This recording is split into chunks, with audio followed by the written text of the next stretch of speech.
Japanese submarine slammed 2 torpedoes into our side, Chief. He was coming back from the island of Tinian to Leyte, just delivered the bomb, the Hiroshima bomb. 1,100 men went into the water. The vessel went down in 12 minutes. Didn't see the first shark for about half an hour. Tiger, 13-footer. You know that when you're in the water, Chief? You tell by looking from the dorsal to the tail.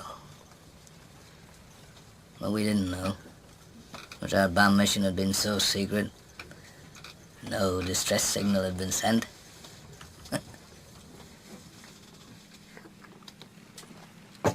They didn't even list us overdue for a week. Very first light, Chief. Sharks come cruising. So we formed ourselves into tight groups. You know, it's kind of like old squares in a battle, like you see in a calendar, like the Battle of Waterloo, and the idea was shark comes to the nearest man, that man he starts pounding and hollering and screaming. Sometimes the shark would go away. Sometimes he wouldn't go away. Sometimes that shark, he looks right into you, right into your eyes. You know the thing about a shark, he's got lifeless eyes, black eyes, like a doll's eyes. When he comes at you, he doesn't seem to be living until he bites you, and those black eyes roll over white, and then you hear that terrible high-pitched screaming. The ocean turns red, and in spite of all the pounding and the hollering, they all come in and they rip you to pieces. You know, by the end of that first dawn,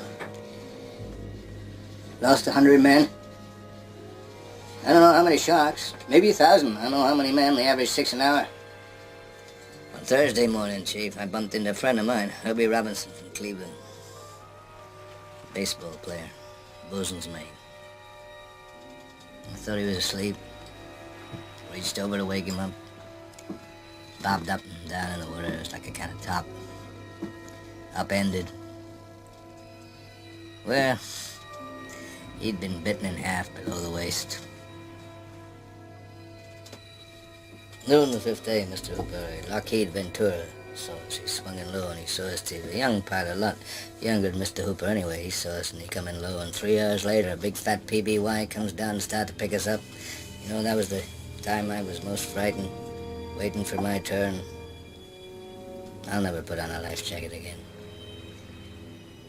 So 1,100 men went in the water. 316 men come out. The sharks took the rest June the 29th, 1945. Anyway, we delivered the bomb.